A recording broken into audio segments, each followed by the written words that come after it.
नमस्कार दोस्तों, स्वागत है आपका YouTube चैनल आपकी आवाज़ में। आज हम नेताओं की फहरिस्त में एक नेता से खास मुलाकात कर रहे हैं।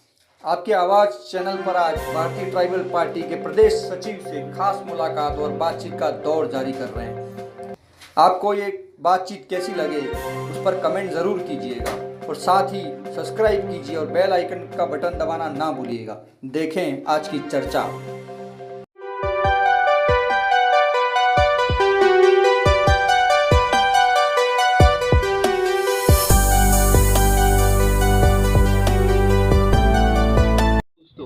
आप देख रहे हैं आपकी आवाज़। मैं हूं मनीष कड़ाल और मेरे साथ हैं आज भारतीय ट्राइबल पार्टी के प्रदेश सचिव मोहनलाल जी डेंडोर, जिनसे आज हम बात करेंगे लोकसभा चुनाव को लेकर।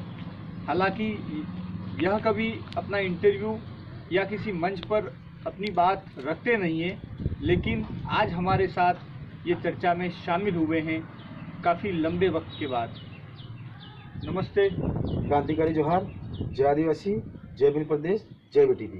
बिल्कुल, आपका स्वागत है हमारे YouTube चैनल आपकी आवाज़ पर। और आज हम आपसे लोकसभा चुनाव को लेकर बात करेंगे। भारतीय ट्राइबल पार्टी ने 2018 में विधानसभा चुनाव में दोनों पार्टियों को बड़ा झटका दिया है और वर्तमान में आपके 2 विधायक भी चुने गए हैं, जो विधानसभा में आपकी आवाज़ को वहाँ पर रख रहे हैं, उस पटल पर रख रहे हैं, समाज की बात को रख रहे हैं। अब कुछ ही आचार संहिता भी लग चुकी है और कुछ ही दिनों में कहें अपन लोकसभा चुनाव को लेकर पार्टी अपना प्रत्याशी उतार रही है या उसके लिए क्या तैयारियां चल रही है? यहाँ पर बांसवाड़ा जो लोकसभा सीट जो है जी, वहाँ पर उम्मीदवार उतारना तय। हम राजस्थान में 5 जगह पे और भी पार्टी के उम्मीदवार उतारे हैं और मुख्यतः नज़र हमारे बांसवाड़ा सीट पर है और उदयपुर ग्रामीण सीट पर। तो 5 कौन कौन सी जगह पे प्रत्याशी उतारेगी पार्टी? अभी के लिए फिलहाल के लिए जो अनुसूचित क्षेत्र है उस क्षेत्र में पहले हम बात करेंगे, जिसमें बांसवाड़ा संसदीय सीट है और उदयपुर ग्रामीण सीट है। साथ ही चित्तौड़ की सीट पे भी हम अपना प्रत्याशी उतारेंगे और इस क्षेत्र को छोड़कर भी 3 जगह से हमारे आज चर्चा में आ रही है। फिलहाल तय हुआ नहीं है, बट हम दूसरे क्षेत्र से भी उतारेंगे।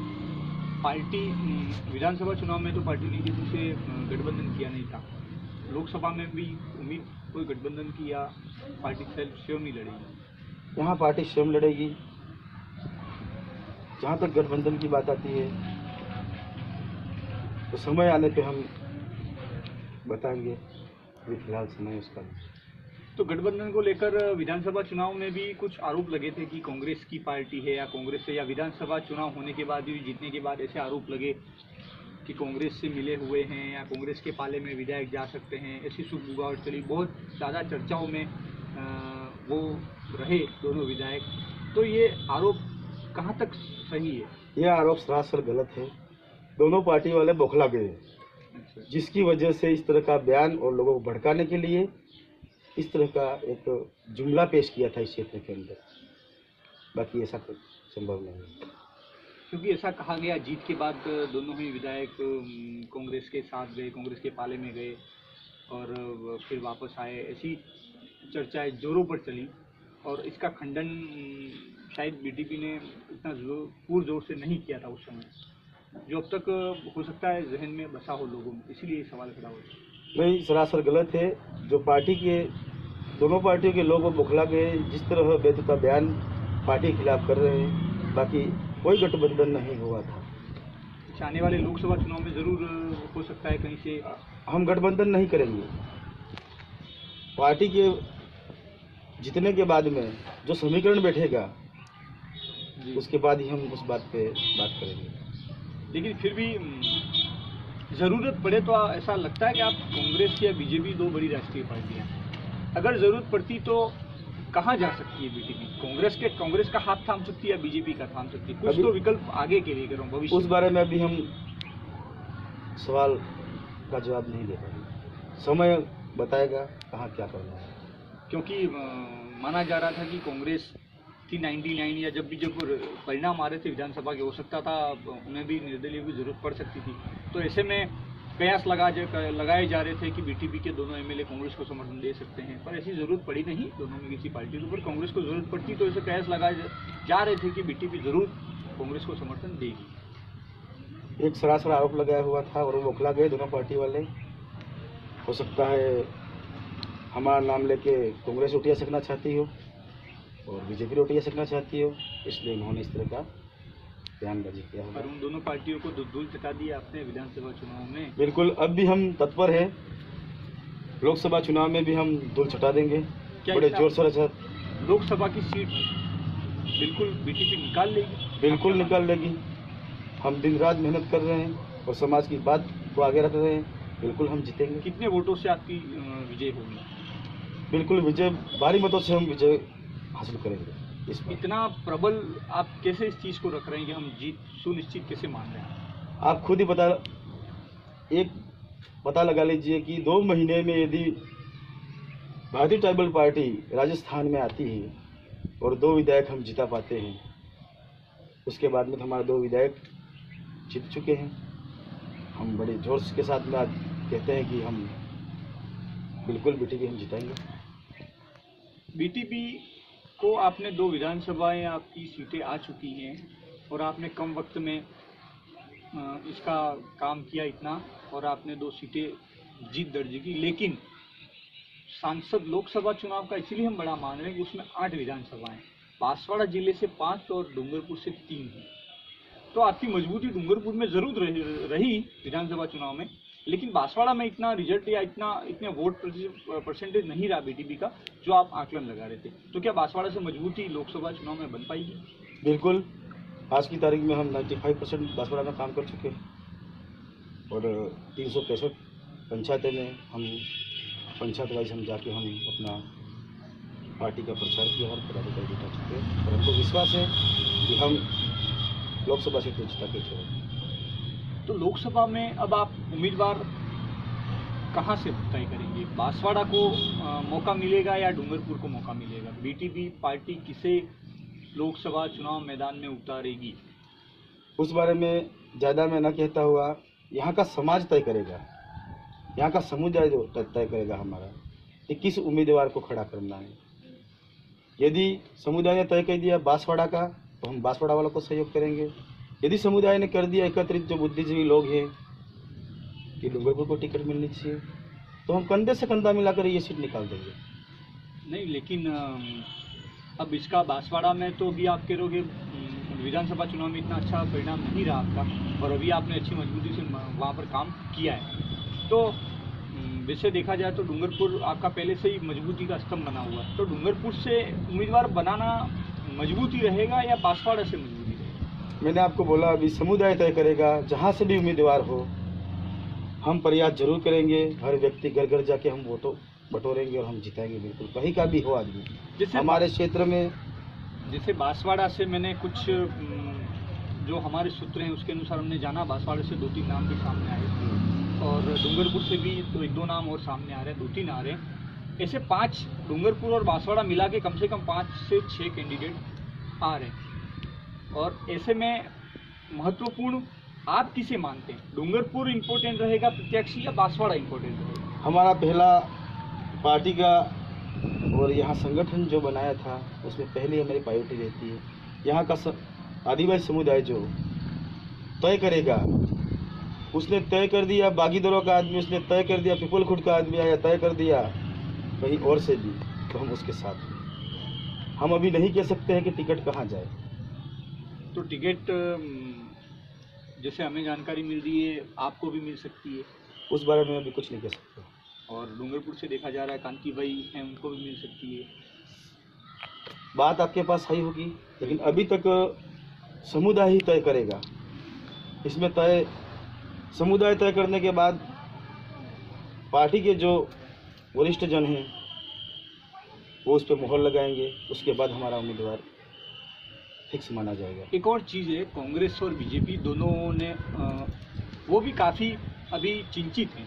वो इसीलिए हैं, दोनों पार्टियां बीटीपी के बढ़ते दबाव के चलते काफ़ी सोच समझकर अपने उम्मीदवार उतारेगी। हो सकता है जैसे बीजेपी भाजपा में तो बारी का नहीं है, लेकिन कांग्रेस में बारी चलती है, एक बार बांसवाड़ा एक बार डूंगरपुर। लेकिन हो सकता है इस बार बीटीपी का इतना दबाव बढ़ रहा है, हो सकता है कांग्रेस भी इस बारी को तोड़ के बांसवाड़ा में उम्मीदवार उतारे, और बीजेपी तो बांसवाड़ा से उतार के आ रही है अधिकतम।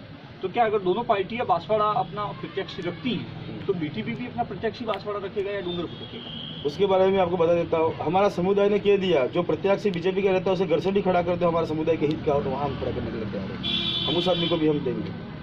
तो ये यानी कहने का मतलब, कोई प्रत्याशी यदि बागीदोरा का है और हमारा बीटी को भी प्रत्याशी की यदि समुदाय ने छा लिया कि हम बागीदोरा का प्रत्याशी को हम बीटी से खड़ा करना चाहते हैं तो हम उसका सहयोग करेंगे। हमारा सर्वोपरि समुदाय सबसे पहले है।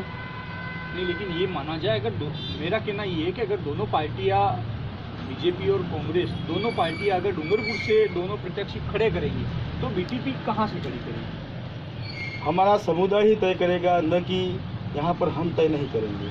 और समुदाय तय करने के बाद पार्टी उस पर मोहर लगाएगी हमारी। तो फिर भी लेकिन पार्टी तो मोहर लगाएगी, सामाजिक आपका जो भी अच्छा है, लेकिन फिर भी राजनीति के दृष्टि से तो कुछ काम करेगी पार्टी। ऐसा तो नहीं है कि बिल्कुल सामाजिक स्तर पे तो करना ही, लेकिन ऐसा भी नहीं है कि बिल्कुल राजनीतिक दृष्टि को भी छोड़ दें और वो कहें वो हो सकता है ऐसा कैंडिडेट कुछ लोग बता दें, क्योंकि अलग अलग जगह से आवाज़ आ रही होगी। कोई कह रहा होगा हमारे यहाँ से इसको दे दो, कोई कह रहा होगा हमारे यहाँ से उसको दे दो, कोई कह रहा हो, क्योंकि उम्मीदवार तो जताना स्वाभाविक और स्वतंत्रता है सबकी। तो उम्मीदवार हो सकता है आपके 10 से 12 लोग कर रहे हो, लेकिन मुख्य तो एक उम्मीदवार तो तय करना होगा आपको। बिल्कुल। तो इसके लिए तो आप कुछ सोच रहे होंगे, पार्टी आपकी कार्यकारिणी। अब कार्यकारिणी की जहाँ बात आती है तो एक बार तो समाज के लोग बैठेंगे और पार्टी के जो हमारा राष्ट्रीय कार्यकारिणी के भी प्रभारी महोदय हैं वो भी आएंगे यहाँ पर। उसके बीच में तय किया जाएगा कि इसमें कौन उम्मीदवार सही बैठेगा, समाज के हित में कौन बात करेगा, ऐसे आदमी को टिकट फाइनल करेंगे। हम क्षेत्र विशेष में पहले बटे थे, अभी क्षेत्र विशेष में हम बटना नहीं चाहते। हम बांसवाड़ा मानो तो भी हम भील प्रदेश के रूप में माने जाएंगे और डूंगरपुर मानो तो भी भील प्रदेश विचारधारा के रूप में हम माने जाएंगे, इसलिए अभी उसके बारे में हम कुछ नहीं कह सकते। तो क्या विधानसभा चुनाव में आपने सामान्य वर्ग के वोट नहीं मांगे? विधानसभा चुनाव में आपने सामान्य वर्ग के वोट नहीं मांगे, क्या लोकसभा चुनाव में भी नहीं मांगोगे? अब आपने कोई बहुत बड़ा सवाल कर दिया, उसके बारे में वो कहता हूँ, किसने कहा हमने नहीं मांगे? क्यों पिछले विधानसभा चुनाव में तो नहीं गए मांगने? हम क्यों जाए? क्यों? अगर कोई नेता राजनीति के चुनाव के लिए खड़ा हो रहा है तो वोट तो सबके पास मांगने जाना चाहिए। अगर मांगने ही नहीं जा रहा तो वो कोई देगा कैसे? दोनों पार्टियां हैं वो सबके पास जाती है, लेकिन एक अचानक 2 महीने पूर्व पार्टी बनकर तैयार हो जाती है और वो विशेष समुदाय के वोट लेती है और एक सामान्य वर्ग के वोट नहीं चाहिए, ये शब्द आते हैं। तो मेरा कहना ये है कि क्या विधानसभा चुनाव में नहीं मांगे लेकिन लोकसभा में मांगेंगे? आज कहीं पर भी हमने कहा कि हमको वो वोट नहीं चाहिए, आज तक हमने नहीं कहा। चुनाव में कुछ वीडियो वायरल भी हुआ था, अब वो इसका वो शायद आपको पता भी होगा, हम नहीं ले वोट नहीं मांगेंगे उनसे। तो ये विधानसभा चुनाव में तो चलो हो गया, वो नई पार्टी थी या एक नया जो जुनून था, लेकिन लोकसभा चुनाव में अगर आप सबको साथ लेने की बात करते हैं सभी वर्गों को, तो उनका भी तो वोट है। क्या आप लेना चाहेंगे या मांगेंगे उनसे वोट? देखो, हम कभी मना नहीं कि हमको वोट मत दो, हमने कहा नहीं, लेकिन हम पार्टी की जहाँ तक बात आती है, पार्टी सभी वर्गों के साथ में। तो सभी वर्गों के साथ में ये आपका बयान अच्छा है, लेकिन उनसे सभी वर्गों के साथ में, लेकिन जो हमारा सामाजिक संगठन है आदिवासी परिवार गौरव जोहार सिर्फ हमारा ट्राइबलों की ही बात करता है। नहीं, वो ट्राइबलों की अच्छी बात, अगर कोई सामाजिक संगठन चला रहे हो उससे कोई किसी को एतराज नहीं है, पर मेरा कहना ये है कि आप उनसे वोट मांगोगे या नहीं, ये सबसे बड़ा सवाल सामान्य वर्ग के लोगों में अभी भी है और बना हुआ है। और उसका उदाहरण ये रहा कि विधानसभा चुनाव में आपने वोट नहीं मांगे, इसीलिए अब वो वही सोच रहे हैं कि भाई बेटी भी तो हमसे वोट मांगेगी। तो मेरा कहना है कि आप आपके कुंबे को बढ़ाओगे आपकी पार्टी को, या क्या करना चाहोगे? हम समय को देखेंगे, जहाँ पिछड़े और दबे लोग किसी भी वर्ग के होंगे हम उनके साथ खड़े हैं। नहीं, वो पिछले और दबे वर्ग तो सभी वर्ग में हैं, तो बिल्कुल हम उनके साथ खड़े हैं। और समय आने पर हम ये जरूरत पड़ी हम जाएंगे, यदि हो तो आप मेरा एक सीधा सवाल का जवाब दीजिए। अगर पार्टी आपको लोकसभा चुनाव का प्रत्याशी तय करती है तो क्या आप सामान्य वर्ग के से वोट मांगोगे या नहीं? सामान्य वर्ग की यहाँ पर पार्टी के दृष्टिकोण से देखा जाए तो पार्टी सभी समुदाय सभी वर्गों के लिए बनी हुई पार्टी है। हमारा ट्राइबल पार्टी आदिवासियों की बनी हुई है, बट सभी समुदाय को साथ में लेकर चलने की बात करती है, जो संविधान के मुताबिक जो पार्टी का संविधान बना हुआ है। प्रत्याशी घोषणा होती है, उस समय में हम बताएंगे कि हमको किन के पास वोट देने के लिए जाना है या नहीं जाना है। जिन लोगों ने, अब मैं ज़्यादा बात ना करते हुए एक बात और ही बता देता हूँ, जिन लोगों ने हमारे लोगों को शोषित किया है पहले जी, इतने समय से प्रताड़ित किया हुआ है, ऐसे लोगों के लिए हमको सोचना पड़ेगा कि हम जाए या नहीं जाए। लेकिन जो दबे और पिछड़े लोग जो हैं, भले जनरल के हो भले कहीं के भी हो, हम उसके बारे में हम आवाज़ बनेंगे और उठेंगे। लेकिन जिन लोगों ने हमको प्रताड़ित किया है उनके पास हम कैसे जाएंगे? हाँ, मेरा भी यही कहना है, क्योंकि देखो जाना तो पहल तो पार्टियों को या नेताओं को ही करना होता है। कोई सामने से लोग वोट देने जाएंगे नहीं, चाहे वो कोई भी पार्टी हो, नई पार्टी बनी हो या पुरानी हो। आज कांग्रेस या बीजेपी भी लोगों के पास जाती है तो वोट देते, तो आपकी भी पार्टी अगर वो जाएंगे तो स्वाभाविक देंगे। ऐसा नहीं है कि वो लोग वोट नहीं देंगे। उनके मन में जो भ्रांतियाँ गलत फैली हुई है उसका क्लियरिफिकेशन आप लोग ही कर पाएंगे। जब तक आप जाओगे नहीं या कुछ कहोगे नहीं तब तक उसका क्लियरिफिकेशन दिमाग से जाना नहीं है। अब आप कह रहे हो कि कुछ लोग जो ऐसे गरीब तबके के हैं जो दबे हुए, उनका हम उनसे वोट मांगेंगे, चलो अच्छी बात है। तो ये भी तो उन तक मैसेज जाए और हम उनकी भी आवाज़ बनेंगे। जो पिछड़े दबे किसी भी वर्ग के हो उसकी हम आवाज़ बनेंगे और हमारा समुदाय सर्वोपरि पहले रहेगा हमारा। लेकिन जो लोग दूसरे समुदाय के भी कहीं पर इस तरह के प्रताड़ित लोग हैं, हम उनके साथ क्या आप पार्टी होने के नाते और हमारा संगठन जो विचारधारा है उसके नाते तो हम सर्वोपरि हमारा समुदाय है। अच्छा, क्या आप लोकसभा सदन में जाना चाहेंगे? उस बारे में मैं अभी कुछ नहीं कहना चाहूँगा। जब समाज और पार्टी हमारा तय करेगी, जो भी तय करेगी हमको मंजूर है। तो अगर मेरा मानना इसीलिए है कि लोग अगर पार्टी की शुरुआत या संगठन की शुरुआत कहें तो इसी क्षेत्र से हुई है, और यह क्षेत्र ऐसा है कि यहाँ पर आपने 2 विधायक भी जिताए हैं और यहाँ संगठन की मजबूत नींव अगर रखी गई है तो यहाँ से रखी गई है। और इसीलिए ये वैसे भी बांसवाड़ा से अपना क्षेत्र सटा हुआ है, बांसवाड़ा से बहुत सटा हुआ है, अपना आनंदपुरी चांदरवाड़ा सारा सटा हुआ है। इसके लिए ये मैं मानता हूँ कि अगर यहाँ से टिकट पार्टी देती है, चाहे वो 84 चीखली की क्षेत्र की हो या बेलियाकोट क्षेत्र की सागवाड़ा की हो, इसके बड़े 3 फायदे ये हैं कि एक तो 2 विधायक यहाँ से जीते हुए जो वर्तमान में भी उनके पास है। दूसरा बड़ा फायदा ये कि पार्टी की नींव और मुख्य संगठन जो शुरू हुआ मुख्य वो यहीं शुरू हुआ। और तीसरा फायदा ये कि गुजरात बांसवाड़ा जिले से ही सटा हुआ, इसीलिए बार बार ये चीज़ उठती है कि लोकसभा का सांसद का उम्मीदवार यहीं से हो तो फायदा होगा। ये मैंने मेरे एक लेख 2-3 पहले लेख एक चलाया था, उसमें भी इसका उल्लेख किया था मैंने कि सबसे, क्योंकि फायदे नुकसान पार्टी हमेशा देती है। हमारी जो विचारधारा बनती है आदिवासी परिवार की, उसके बाद हम पार्टी लाए जी। हम कभी क्षेत्रवाद में नहीं बटे। वो आपका बड़प्पन है कि इस क्षेत्र से हमारी पार्टी बनती, वो आपका बड़प्पन है। हाँ, बिल्कुल प्रत्यक्ष अप्रत्यक्ष सहयोग ज़्यादा रहा होगा, लेकिन हम जहाँ जहाँ हमारे बॉर्डरों में बांध दिया गया है उस बॉर्डरों को हम ख़त्म करना चाहते हैं। इसलिए हम यहाँ से मिले कि वहाँ से मिले, उस बारे में हम बयान अभी नहीं दे सकते।